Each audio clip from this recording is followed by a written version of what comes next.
بعض التغريدات عليها علامة استفهام. نعم. لماذا؟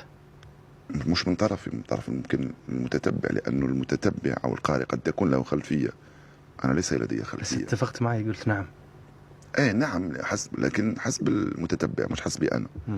أنت تتكلم في مكانه مش في مكان. أنا بالنسبة لي عادية وطبيعية جدا عندما أقول تحية للجزائر. ما الذي يزعجك؟ بلا شك. والله العظيم قلبي مليح، نحب الخير لكل الناس، صدقني عمري ولا تمنيت الشر لأي واحد، بما في ذلك ممكن من تسبب لي في متاعب. هذا لا يعني بأنني ملائكة. وأنا عملت كتاب، عندي 3 كتب على فكرة، سميته واحد سميته لا ملك ولا شيطان.